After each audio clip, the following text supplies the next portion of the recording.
Se você é pecuarista, provavelmente você já ouviu falar do programa Pese Bem. A função do programa Pese Bem é comparar as pesagens dos produtores nas propriedades com os frigoríficos, avaliando a questão do rendimento de carcaça e entender se a remuneração está sendo feita da forma correta, se o processo está sendo transparente. Então, se você é pecuarista, principalmente de gado de corte, obviamente, esse episódio foi feito para você. Mas se você também é apaixonado pela pecuária, você pode ficar aqui também. Fica com a gente que esse episódio está sensacional. Bom dia, boa tarde, boa noite. Seja muito bem-vindo para mais um episódio do nosso querido podcast Agro 2. Aqui nesta bancada, eu, Pedro Maia, engenheiro agrônomo, trazendo para você informações sobre o agronegócio no Brasil e no mundo.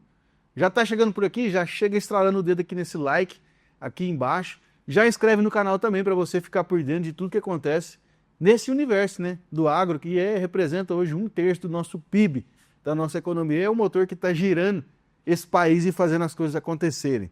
E olha só, hoje vamos falar de pecuária, principalmente do nicho de gado de corte. O Brasil aí, que é um grande produtor, temos aí a maior empresa de proteína animal no mundo, a JBS.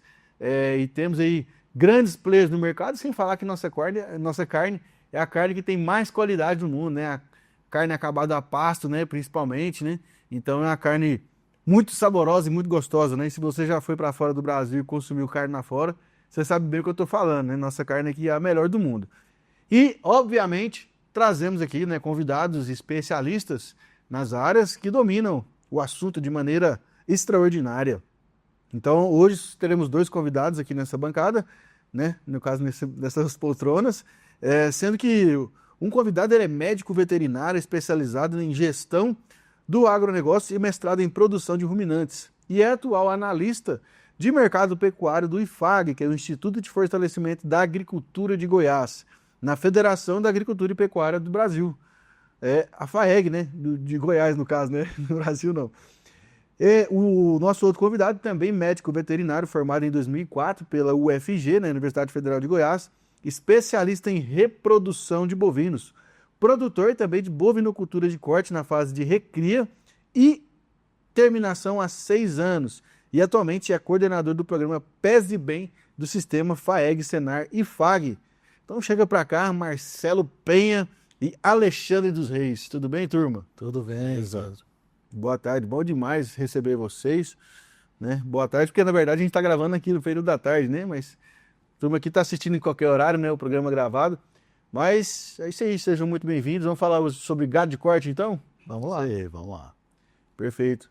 Bom, então já fizemos aqui uma breve introdução, Os dois são médicos veterinários, mas deixa eu entender aqui, a função deles aqui dentro do programa Pese Bem, dentro do IFAG, Marcelão, você começa pra gente? Posso. Pedro, a gente está no sistema já tem 22 anos, eu entrei na parte de coordenação dos cursos de formação profissional rural do Senar, e há 5 anos eu estou dando um apoio para o IFAG na parte de pecuária. Recentemente a gente recebeu como se fosse uma forma de promover o programa Pese Bem. O programa já tem 22 anos no mercado, foi em 2002 através da associação da Comissão de Pecuária de Corte da FAEG, produtores pediram para que houvesse uma forma de aferir o peso no frigorífico. E aí o programa foi lançado naquela época. De lá para cá, a gente entendeu que o programa ele cumpriu uma função muito forte naquele momento, mas que aí depois alinhou essa questão do entendimento e muitos pecuaristas entenderam que não precisava mais usar o programa. Então o programa sofreu Perdeu força. Perdeu motor. E aí, a partir de janeiro, a gente recebeu um convite para poder apoiar o programa, o Alexandre veio para poder somar o time e a gente começou a remodelar o programa. Então a gente entendeu que realmente precisaria ter mais foco, uma forma também de melhorar o fornecimento desse produto, e a gente começou a mexer no time da ponta para a gente poder ter uma afinidade maior com o time e o time uma afinidade maior com o pecuarista. Perfeito. Desta forma, a gente começou a fazer uma manutenção mais precisa nas balanças em relação a tempo, e a gente hoje pode dizer que todas as balanças estão em dias com o sistema de verificação dos dados delas, E também o software do programa. E de lá para cá a gente entendeu que a gente precisaria dar um passo a mais, e que seria o assessoramento de abate. E aí eu vou deixar para o Alexandre, como ele está coordenando o programa de perto, está indo nos frigoríficos, está conversando com o pecuarista, está buscando inovar, aí eu vou deixar ele falar e comentar, e com o seu bate-papo, a forma que você tem de alinhar com os nossos ouvintes aí, com os nossos telespectadores, a gente levar uma maior precisão à formatação do programa. Sei, Azor, Pedro, pode falar então. Manda, explica pra gente o que é o Pese Bem, né? Como que funciona o programa. Isso aí, o programa basicamente ele surgiu, né, de uma demanda dos produtores, né, havendo a necessidade, né, porque havia ali uma certa desconfiança na relação do produtor com o frigorífico, né? Então ele surgiu a partir daí, né, nessa comissão da pecuária de corte na FAEG, e ele veio sendo muitas vezes deixado um pouco de lado com o tempo, né, porque a FAEG ela tem outros programas, né, ela tem outras frentes de trabalho, né? Então, nesse último ano agora, houve essa proposta da gente dar uma evoluída nisso, né? Desengessar esse negócio. E isso daí veio com a necessidade também de outra parte, que não é somente na desconfiança de pesagem. Isso daí acabou sendo alinhado com o tempo, né? O próprio frigorífico, ele passou a ter mais cuidado nisso daí. Então, a gente resolveu diversificar esse programa, que na verdade é o início de uma série de planejamentos que a gente tem ainda pela frente, né? Uhum. Então, o acompanhamento de pesagem, ele veio só para acabar de fechar lá dentro o cerco, dentro da linha de abate, né? Então, a pessoa ela faz um acompanhamento ali desde o animal, quando ele vai entrar no atordoamento, né, na calha de sangria depois, e aí até chegar lá na fase de pesagem, esse animal vai sendo acompanhado, né? Ele passa pelo processo de limpeza, de toalete, né, chamado lá dentro do frigorífico, e muitas vezes o produtor é penalizado aí num excesso de toalete, num excesso de limpeza. Então, o acompanhamento de abate, ou monitoramento, ou assessoramento de abate, juntamente com a pesagem lá dentro das carcaças, a gente assim consegue defender o produtor, né, e tá do lado dele aí, né, nessa empreitada, né? Entendi. Então, resumindo, quando o produtor vai fazer o abate dos seus animais ali, que ele manda para o frigorífico, o programa Pese Bem acompanha as pesagens dos rendimentos das carcaças. Exato. E compara com o peso da balança do frigorífico. Então, tem duas balanças ali lado a lado. Exato. E aí os dois pesam, e bateu, não bateu. Como que a gente fala nesse rendimento de carcaça, né? A carcaça nada mais é do que depois que você retira todo o sangue, retira todo o conteúdo, todas as vísceras, patas, chifre, couro. Então, esses anexos aí, depois que sai isso daí, a gente tem uma carcaça. E é o que a gente consome, né? Que é o que a gente consome. Majoritariamente, né? Porque o subproduto também, o frigorífico também utiliza, né? Ele utiliza, né? Tem conserva, né? Tem outras... Farinha de ovo, né? Tem outros valores agregados aí nesses anexos que saem de uma carcaça, né? Não é que ele é jogado, desperdiçado, jogado fora, não. O frigorífico tem uma destinação para isso daí, né? Agora, a carcaça, que é a parte que o produtor recebe, essa sim é o que a gente tem o cuidado, né? Então, quando o animal chega lá no frigorífico, ele vai lá para um curral de espera, né? Ele tem 24 horas para se ambientar antes do abate, né? Ele fica lá tomando água, o jejum ele não é hídrico, é só de alimento. Então ele fica lá em jejum e depois ele é aspergido de água, e para melhorar seu ambiente mesmo, né, a temperatura, né, não aumentar ainda mais o estresse. Depois esse animal, antes ele é pesado, né? Antes ele é pesado. Porque o rendimento de carcaça vai ser com base nesse peso que ele chegou no frigorífico. Que é o peso do caminhão, né? Que é o peso no balanção do caminhão, né? Então, ele embarca na fazenda. Não. Na chegada do frigorífico. Exato. Porque ali tem dois pesos, né, Pedro? Tem um que o produtor pesa lá para poder fazer a gestão dele, né? Aham. E tem um que chega no frigorífico, tem frigorífico que tem essa balança, tem frigorífico que não tem. Entendi.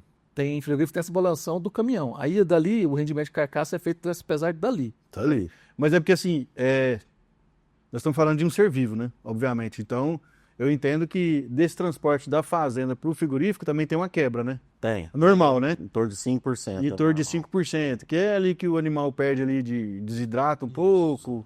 Faz parte, né, do processo. Já está computada essa quebra aí, né? Esperada, né? Isso. Lógico, se bateu 10% de quebra, tá errado. Exatamente. Geralmente, isso daí é levado em consideração, o frigorífico que leva isso em consideração, porque quanto mais perdas ele tiver, né, o próprio frigorífico também vai estar perdendo. Então, o frigorífico vai estar perdendo. O produtor perde, o frigorífico perde, né, porque vai perder carcaça aí também. Mas a carcaça, o rendimento de carcaça, ele é calculado com base no peso que ele chega no frigorífico e o peso da carcaça lá no final. Do gancho. No gancho. Né? Então, é aí que a gente atua. Uhum. Né? A gente evita essas perdas aí.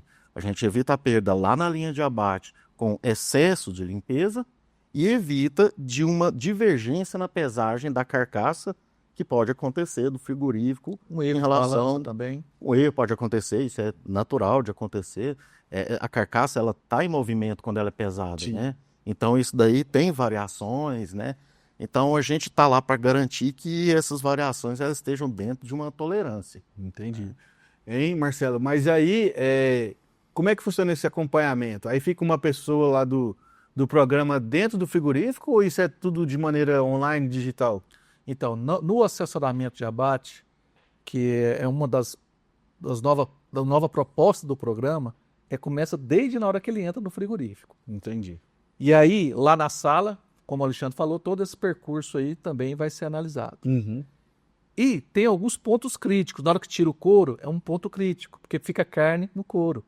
Vamos supor que fica um cupim no couro. Tem cupim que pesa 6 quilos, né? Olha aí. O matrame, que fica no couro, também pesa lá 2 quilos, 3 quilos, né? A sangria, às vezes faz a sangria, cada dia aquele operador, você tem um operador que está um bom dia, não está mal. Dormiu de botinha, então, acordou zangado. aí já muda o jeito da mão. Da né? pegada, né? Então, assim, tudo isso somando, esses dias eu estava conversando com o Alexandre, a gente pode ter aí, nós falamos de rendimento de 49%, 51% e pode ir até 60%. É muito grande. Dependendo da raça. Então, assim, né? como que nós vamos calcular e entender que esse parâmetro está bom ou não? Aí é mediante um acompanhamento, uma análise, um relatório contínuo de cada abate, uma análise dos relatórios. Um histórico ali. O momento que foi abatido, foi na zaga, foi na seca. O couro estava muito sujo, contaminou a carcaça. Na hora de fazer a visceração, cortou o rumen, contaminou a carcaça. Então, são essas coisinhas que no final lá de um ano de serviço, dá para você fazer uma medição e entender. Tá legal, não tá? Esse frigorífico está trabalhando melhor do que o outro? Eu posso escolher o frigorífico melhor? Essas ferramentas que a gente quer trazer para o produtor, Pedro. Mostrando para ele poder discutir e entender qual que é o melhor lugar para ele vender o boi dele. Perfeito. Alexandre, olhando do ponto de vista do frigorífico, assim, os frigoríficos são receptivos com o programa? Como é que é a relação com os frigoríficos aí? Porque, em tese, vocês estão fiscalizando os frigoríficos, né? Pedro, assim, a relação, ela realmente, ela é sensível, vamos dizer assim. Então, a gente tem muito cuidado nessa relação. Mas eu não considero que seja uma relação ruim, não. Sabe, assim, tem uma certa resistência, tem um certo receio das duas partes, né? Mas é uma relação que melhorou nesse último ano. Realmente, quando eu cheguei, eu percebi que ela era uma relação mais fria, era uma relação com muito mais receio do que a gente vê hoje, né? Mas hoje não, eu considero que a relação seja boa. Boa, porque o famoso quem não deve não teme, né? Então, obviamente, os frigoríficos, né, são super sérios, super profissionais, porque além dos programas, né, a gente tem aí toda a questão de CIF, de CI, de SIM, e o produto. Hoje em dia também, né, não existe mais aquele produtor que não tem informação, que não tem gestão, né, Marcelo? Hoje em dia o produtor tem chip no animal, ele faz o controle da pesagem dele, né? Acabou aquele produtor chucrão, né, Marcelo? Eu já tenho quantos anos de mercado? Eu vou fazer quase 30 anos de mercado, Pedro. a gente percebe que tem ainda produtores, né, principalmente produtores pequenos, que às vezes não medem isso de uma forma eficiente. Mas a atividade, como a rentabilidade não é tão grande, eu acho que não permite. Se você Não vai aceita, né? se você vai errando, na hora que chegar lá no final do ano, você fala assim, poxa, cara, mais desembolsei do que conseguir pegar dinheiro com a atividade. Eu acho que isso aqui não está legal, né? Para eu poder permanecer, eu vou ter que ter apoio, ter ajuda, né? Ou senão eu vou sair, vou entregar para quem está fazendo melhor do que eu, né? O vizinho ou qualquer outro pecuarista. Então eu acho que não é só a atividade da pecuária que está assim. Toda atividade ela precisa de engajamento, precisa de dedicação e foco. E a pecuária não é diferente. E por ser um ser biológico, é mais difícil ainda, né? Então, porque tem muitos fatores que intervêm no processo. Estresse, genética, manejo, alimentação, né? Tudo isso interfere no processo. E ainda mais a comercialização, né? Que é onde você vai validar os dados de 2, 3 anos trabalhando em cima do animal. Então, é nesse sentido. Então, acho que ferramentas tem, né? Nós temos o Senai, nós temos a FAEG, nós temos a Embrapa, nós temos as pessoas particulares das atividades, os agrônomos, veterinários, ou tecnistas. Os Então, consultores. os consultores, de uma forma geral, tem, mas é saber planejar isso para poder você dar conta de bancar essas atividades todas e ainda ter remuneração. Então, aí que está a questão do bom pecuarista. Perfeito. E muitas vezes, né, Alexandre, o produtor, hoje o produtor no Brasil, né, acho que talvez em todo mundo, né, seja assim, né, o produtor, ele é muito tomador de preço, né, ele não é quem dita a regra, né, do preço, no commodity, obviamente, né, que o gado de corte é uma commodity, né, então, quando ele vai comprar o bezerro, ele pergunta quanto que é, e quando ele vai vender o boi gordo, ele pergunta quanto que você está pagando, né, então, assim, se ele não fizer a tarefa dele de casa bem feito, o ferro entra, né? Eu sou de uma família, né, a nossa propriedade, ela existe desde 1954, né? Lógico que, tradicionalmente, gado de corte, né? Aquele pé duro, gir. Comercial. Eu lembro quando, desde criancinha novinha, né? Como é que era, né? Aquele sistema antigo, né? Aquele batidão, né? Depois a gente começou a trabalhar com gado de leite e desde 94 a gente trabalha com citricultura. Então, e a gente já passou uma geração da citricultura, né? Então, Citricultura? Exato. Produção de laranja e mexerica. Pô. Aonde que é a produção de vocês? Aqui em Bela Vista de Goiás, Roselândia. Roselândia. Aquele pomar lá. Na Sussuapara ali, ó. Isso, na Sussuapara. Então, o que a gente percebeu até nessa transição, isso que o Marcelo Penta falando aqui, a gente percebeu do meu pai para o meu irmão, que hoje está na frente da citricultura, a gente percebe que esse paradigma está sendo quebrado também. O produtor, realmente, ele é um tomador de preço, na maioria das vezes, só que ele está tendo consciência da necessidade dele ter que levar o negócio dele de forma diferente. Porque ele está vendo cada vez mais ele ganhando menos. Né? Então, isso é natural. A atividade está desenvolvendo muito, né, Marcelo? E a gente estava comentando aqui, né, que muitas vezes o produtor também, por ficar um pouco... Eu não posso falar que ele fica refém do frigorífico, né? Porque hoje nós temos várias opções, né? Então, assim, se ele não tem um bom relacionamento ou um bom negócio que não é interessante para ele com um determinado frigorífico, às vezes na região dele ele consegue ter osso, né? Não tá mais daquela exclusividade, né? De só tem um frigorífico num raio de 1.000 quilômetros, né? Hoje em dia, que num raio de 200 quilômetros aqui, você tem frigorífico à vontade, né? E aí o produtor consegue ter mais opção, né? Mas muitas vezes, ô Marcelo, como é que fica essa relação, por exemplo, quando o frigorífico exporta essa carne do produtor e ele vende essa carne muitas vezes em dólar e outro preço, o produtor também ele tem uma bonificação por isso, ele consegue participar desse lucro internacional também ou não? Então, a gente começou com o Sisbov, né? A gente fazendo a exportação para a Europa, e isso foi um grande alavanca lá atrás. Depois veio o boi China, né? Que chegou a pagar R$15 por arroba a mais no boi de 30 meses abaixo, né? Que isso já considero um grande número, R$15 por arroba. Nossa, é muita coisa. Eu considero. Então, assim, como a gente briga por centavos, eu acho que vale a pena a gente... Em 20 arroba é R$300 a mais, né? Então, assim, eu acho que nós estamos evoluindo, mas podemos evoluir muito mais. E uma das vontades que a gente tem dentro do programa é essa transparência dos destinos das carcaças que você produz. Então, Você vai produzir um boi para onde? Para a Europa? Boi para a China?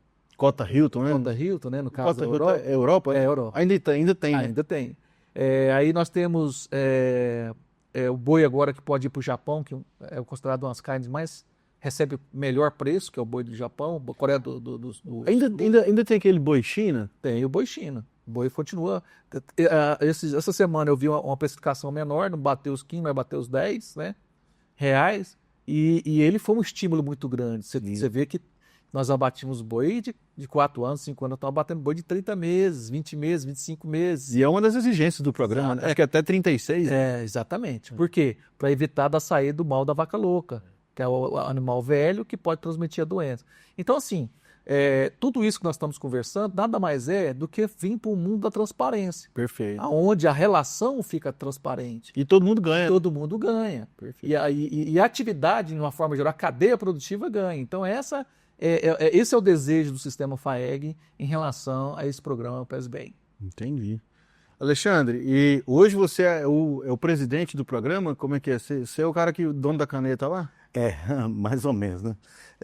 Eu estou na coordenação e a gente tem uma equipe enxuta, sabe? Porque com relação a custo, né?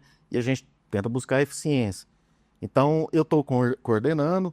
O Marcelo Penha, eu chamo ele de consultor master, né? Ele me auxilia demais em decisões, né? Em onde a gente vai caminhar, nos novos projetos, que a gente tem muitos. E eu tenho ali, depois de mim, só as operadoras e os operadores de balança, né? Eles hoje são 12 pessoas, né? Que eu estou diariamente em contato, diariamente resolvendo problema, resolvendo demanda deles, né? Então é uma equipe bem enxuta mesmo. Esparramado no Goiásão inteiro é a turma aí. E nisso aí a gente acompanha em torno de 500 mil cabeças por ano. 500 mil cabeças por ano. Então, se a gente faz uma conta rápida aí, a gente vê que mais de 3 milhões de cabeças, desde o programa ter iniciado para cá, já foram acompanhadas pelo PESBem. Então, a gente tem o objetivo com esses novos planos aí, aumentar em muito ainda, não só a quantidade, mas o faturamento da operação. Perfeito. Alexandre, e esse programa, o PESBem, para quem está escutando a gente aqui e é pecuarista de gado de corte, né, que vende, comercializa com frigorífico, como é que ele pode ter acesso a esse programa? Como é que ele faz para participar desse programa? É muito simples, eu vou deixar aqui com vocês aqui o contato por telefone mesmo. Eu mesmo vou direcionar para onde tem que ser. Geralmente é só um cadastro, né? Alguns contatos pessoais, telefone, e-mail, endereço. É um cadastro muito simples, né? E aí a gente coloca ele no sistema e ele, a partir daí, nas 8 unidades que a gente está presente, ele vai ser acompanhado. Automaticamente. Não precisa Então você avisar. cadastrou, Pedro, na hora que chegar o seu boi lá, o comprador do boi já vai passar a escala de abate para a balanceira nossa e ela vai saber já o lote que vai ser pesado. Bateu sua inscrição estadual lá, seu CPF já sabe que o boi é seu e Exatamente. ele não paga nada por isso. Bom, existe uma taxa, né? Mas essa taxa ele já paga naturalmente, né? Ela é irrisória, essa taxa, mas ela existe porque pra gente manter esse pessoal. Sim. Não é barato manter essas 12 pessoas, o programa funcionando, toda a manutenção de balanças, que é muito alto o custo de manutenção de balança, sabe? A gente até assusta quando a gente faz as contas, né? Então tem um valor irrisório para contribuir isso. A margem de lucro ela é baixíssima, e ela é usada para evolucionar o programa. Então, Exatamente. Todos os projetos que a gente tem aí, elas vão ser bancadas por essa pequena faixa aí que a gente considera de margem. Eu não posso nem falar margem, porque a intenção não é ganhar dinheiro, né? Isso não é fazer lucro com a atividade, atender a sociedade, né? Exatamente, atender a sociedade. A instituição FAEG, ela não pode ter esse lucro. Esse dinheiro ele precisa ser reinvestido. Reinvestido na pecuária, né? Então é isso aí, moço. E é 2,50 por cabeça. 2,50 por cabeça. É 0,00001. É muito pouco, ué. Muito pouco. É um cafezinho. Se a gente for fazer uma outra conta, considerando aí o acompanhamento de abate, juntamente com a balança, vai estar em torno de R$5, R$6 para você acompanhar. E a gente tem exemplos, né? Todos os testes que a gente já fez até hoje, a gente pulou de um rendimento de carcaça de 52, considerado bom, padrão A média, né? na média, para 56. Nossa. Né? Então a pessoa investe R$ 6 para ganhar os 300, R$ 280. E um abate que ela faz, ela já Cada paga animal. isso aí o ano todo. Né? Então, já tem o ditado, né? Economia é a base da porcaria, né? Então, assim, não adianta querer economizar numa coisa que vai trazer mais resultado para você, né? E por mais que você pense, não, mas aqui sempre bateu, sempre não bateu, não sei o quê. Cara, 1% a mais de diferença que você encontra, é igual você falou, né? Nós estamos falando aí de, às vezes, 4%. Que no final do ano, num abate de 100 cabeças, de 200 cabeças, de 10 cabeças que seja, já é muito dinheiro. 10 cabeças são R$ 2.000, né? 2.000 e poucos reais. Pois é muita coisa. E aí, Marcelão, qual que é a sua previsão para o mercado 2025? Tá otimista? Você que é o cara de mercado, Então, Pedro, especialista. como a gente foi convidado também para falar um pouco de mercado, né? Nós estamos praticamente na virada do ciclo pecuário, né? Bezerro já com ágio, né? As bezerras também vindo com ágio. É um momento onde o produtor tem que ter muita cautela, porque o ano que vem é o preço mais caro, né, do que esse ano. Corrigido. E a gente não sabe se 26, 27 vai ficar alto. E quando você compra um animal no ano para poder vender ele no outro, no momento de baixa, é um momento que você tem que ficar mais cauteloso ainda. Então, é o momento de fazer conta. Quanto que eu estou pagando no bezerro e por quanto eu vou vender o boi. E nós temos um momento de muita cautela aqui para frente em relação aos ágios que vem acontecendo. Um boi hoje está na faixa de R$295, vaca em torno de 280, e está uma remuneração bacana, um custo de produção na faixa de 220, um custo do ciclo completo, em torno de 220, 230. Por arroba. Por arroba. Então, sim, um momento onde o produtor, o pecuarista, tem que fazer desse momento o melhor da tomada de decisão dele para poder reinvestir na pecuária, para ele ser melhor o ano que vem em relação a esse ano. Então, sempre retornando, né, da atividade para você nunca ficar abaixo da média em relação ao mercado. Ô Penha, eu tinha visto uma reportagem falando que a gente que ano que vem a gente vai entrar no momento único da pecuária. Você falando isso aí, eu lembrei que parece que vai ser a primeira vez que todo o ciclo pecuário do mundo inteiro vai alinhar, né? A questão da disponibilidade de matriz, de boi gordo, de bezerro, né? Isso acontece de poucas vezes, né? Pois é, coincidentemente esse ano eu também vi essa reportagem. Esse ano vai alinhar tudo isso, né? Dentro de tudo isso que nós estamos falando, eu chamo a atenção para a queda da população bovina nos Estados Unidos e na Europa. Isso mostra, a atividade não é fácil de mexer, né, Pedro? Você é agrônomo, você sabe como é que é. Você precisa de área, você precisa de um capital de giro alto, né? Você precisa de conhecimento, você precisa de tempo para poder resolver as coisas, né? Então, assim, é uma atividade que demanda muito debruçar nela e fazer daquilo realmente virar, ser positivo. Então, nesse momento, o Brasil está indo muito bem, né? Tanto é que a taxação dos Estados Unidos não interferiu tanto na nossa questão do valor. Lógico, se eles estivessem comprando da gente estaria muito melhor, né? Mas é o país que mais tem carne, a carne mais barata do mundo.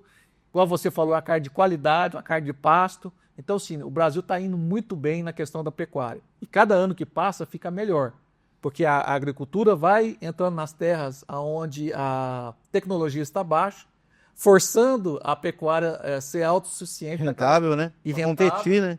Naquelas áreas onde ela está ficando. Então, sim, isso faz com que... E a relação também de soja, tantos sacos de soja, por exemplo, lá o cara colhe 60 sacos de soja por hectare. Quantos arroba de boi ele está colhendo? Então, começa a comparar uma coisa com a outra. E aí começa a vir tecnologia, calcário, adubo, manejo de pastagem, divisão de pastagem, genética, e até Alexandre mexe, e aí vai. E aí essa coisa vai tomando um corpo tão grande que é como se fosse aquele carro de Fórmula 1 que entra no pit, fica ali poucos segundos para trocar o pneu e a coisa voltar de novo. E aí mais ou menos isso que a pecuária está hoje. E o Brasil cada vez mais referência no setor. Show de bola. E qual que é a sua impressão para a cria aí, Alexandre? Você está na cria. Você faz IATF lá? Isso, a gente tem uma central de receptor de embrião lá em Bela Vista, né? A gente tem alguns parceiros de gado PO e hoje eu estou mais em cima disso, né? Já trabalhei no passado com IATF, com reprodução, muito mais do que hoje, né? E o que a gente vê nos bezerros hoje, assim, a gente aposta, sim, nessa virada de ciclo que veio se adiando, né? Na verdade, a gente estava esperando isso por ano passado, apesar que houve, sim, uma recuperação muito boa, né? Agora a gente está percebendo que isso pode acontecer de uma forma bem... o pico vai estar acontecendo mais na frente, do final de 2026, né? Uhum. Então a gente vê isso com bons olhos, né? Agora, o que eu chamo a atenção é para o produtor não avançar na lua achando que é queijo, né? Tem que começar a fazer negócio, ter noção de que De isso qualquer jeito, né? tem um alto e depois tem um baixo, né? Então tem que planejar muito bem essas ações aí. Mas é fato que isso está acontecendo. Show de bola, moçada. Ó, obrigado vocês aí por abrir espaço na agenda aí, que eu sei que a agenda de vocês aí tá, né? Estamos começando safra aqui, né? E a chuva tá meio atrasada, tá aquele clima meio tenso, então a corrida lá deve estar grande, né?